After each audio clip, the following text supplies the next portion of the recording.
Mr. Boyce, the roll will reflect the members who have arrived since we opened. And pursuant to the Open Public Meetings Act, Chapter 231, Public Laws 1975, this meeting has been duly advertised in the Asbury Park Press, issue of May 5th, 2010. All municipal clerks of the townships and boroughs within the regional high school district have been duly notified, and the requirements of posting of notices have been met. Minutes approval. Could I get a motion and a second on the minutes of August 30th and September 13th, please? I'll move. Second. Discussion, corrections, comments on those two sets of minutes? Seeing none. Mr. Bruno?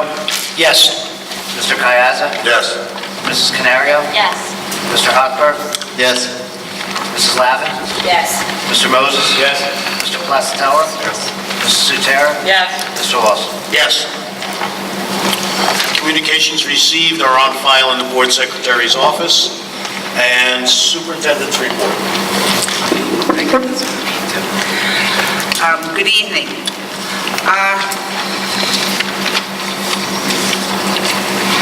The first report I'd like to bring onto the table is that I know that there are many concerns, and there are a number of people that are here this evening to start asking about the other cuts that were not restored at the last board meeting.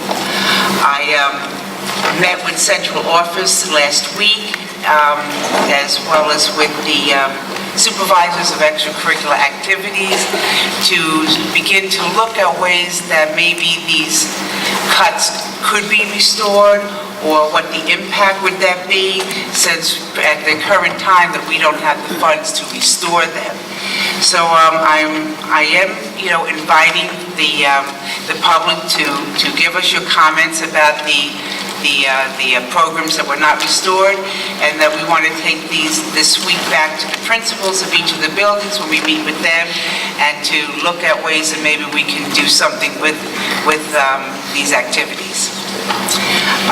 Also, in regards to the stimulus package that New Jersey received, because this was another concern that I've gotten some calls about, is the $1.7 million that our school district received from the stimulus package of the $285 million in New Jersey.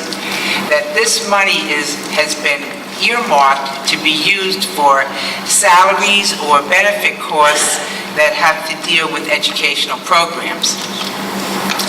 Now, we were also directed, and Mr. Boyce could talk a little more about this, is that it's strongly recommended by the Department of Ed not to use these funds this year, that there will be more cuts coming for the next school year, and these funds should be used at that time to keep some of the staff that we have, so that we will not be losing teachers next year or other staff members.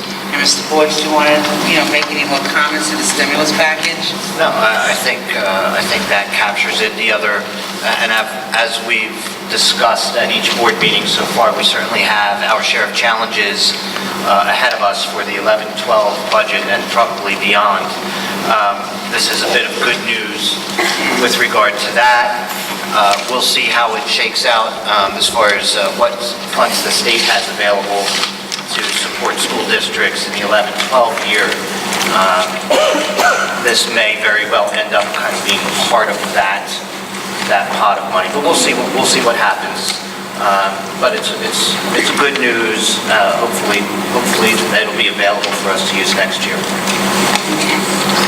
That's all I have to report. Thank you. Board reports. Do we have any board reports tonight? Mr. President, I just want to announce that the Policy Committee will be meeting October 25th, 5:30 at Pine Street. Mr. President? Yes. The Consolidation, Reorganization, and Shared Services Committee met on August 31st for the first time. We reviewed Mr. Domitian's proposal, which was very far-reaching in its scope. What we're trying to do is look at it again and start a little smaller and work our way out from that point. Our next meeting is scheduled for tomorrow evening at 6 o'clock at Pine Street. Great, thank you.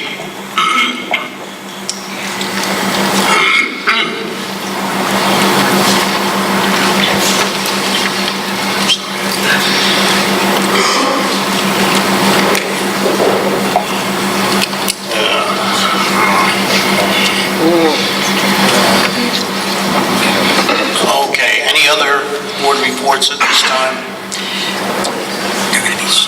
All right, thank you.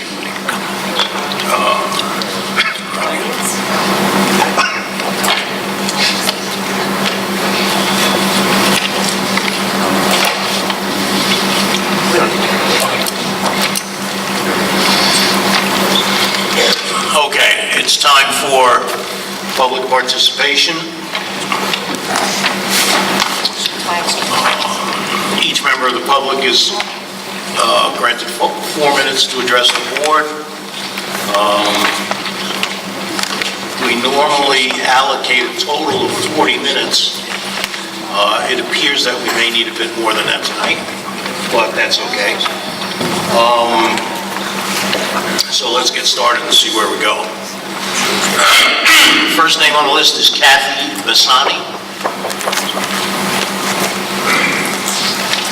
Good evening. My name is Kathy Bassani. I reside at 13 Woodland Circle in Manalapan Township. My son is Joseph Bassani, a junior at Manalapan High School. He has been playing football as a Brave for 2 years and had trained for the 3rd, and has been a catcher on the high school Braves team also for 2. Unfortunately, he suffered a serious knee injury at the red and white scrimmage this year. I understand that the budget not passing for the 2010-11 school year has caused major cuts and changes. We also have all had to make changes to our budgets with this horrible economy. But my question to you is, what is the standard procedure to notify us, the parents, and everyone else? Because it seems that no nurse, no administrator, and the athletic trainer all did not know that the sports insurance coverage has not been chosen to be renewed for this year, that you now only have a catastrophic policy. Your failure to make us aware as parents of this issue has left me with a bill of about $6,000.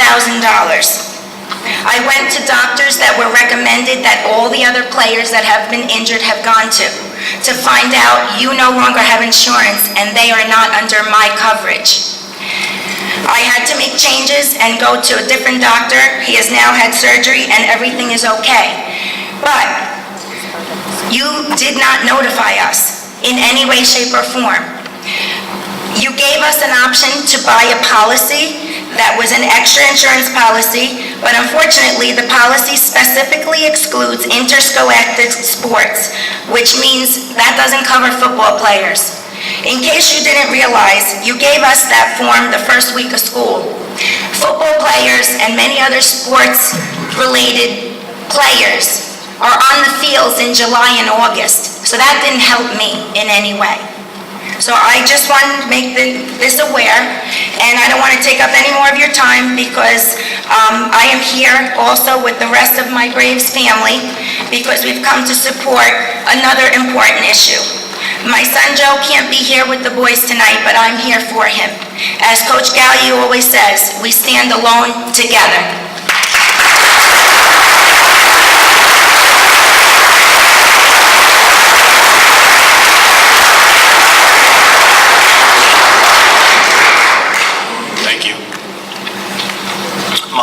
Bamonte.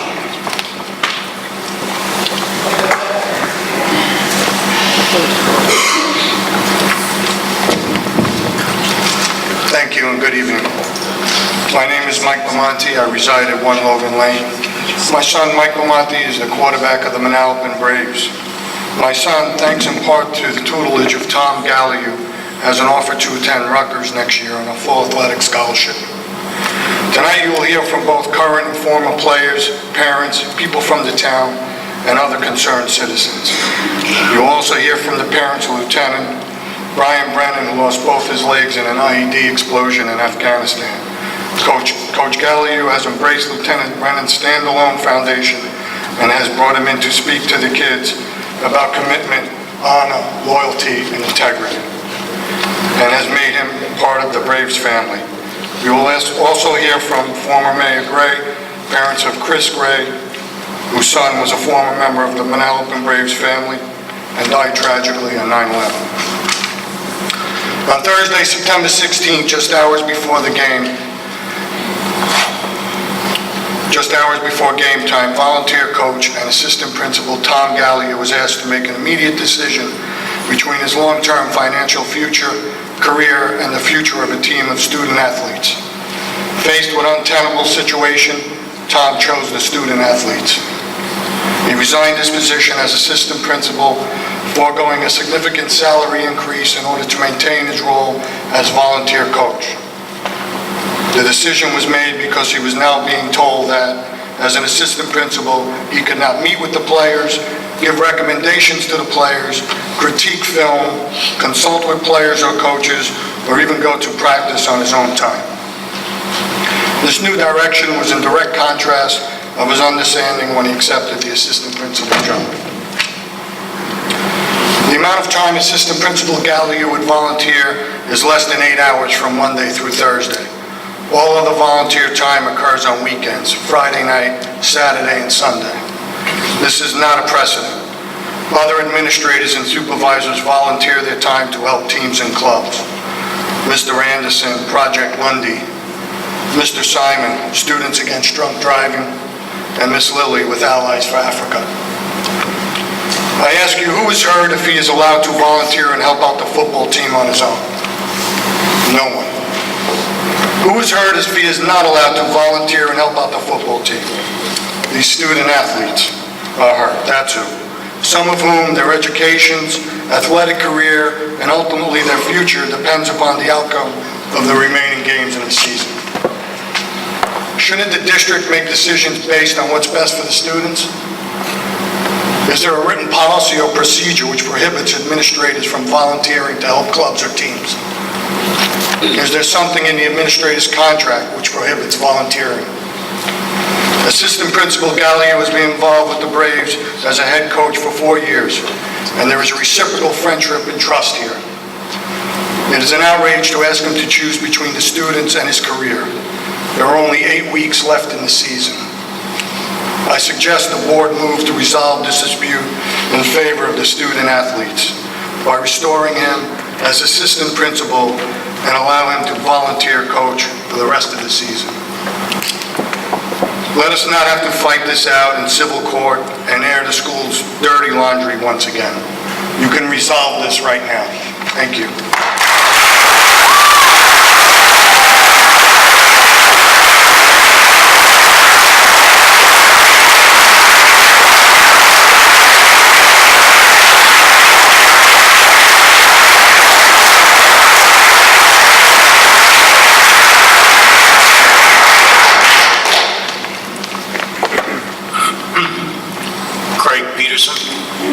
Mr. President, Yes.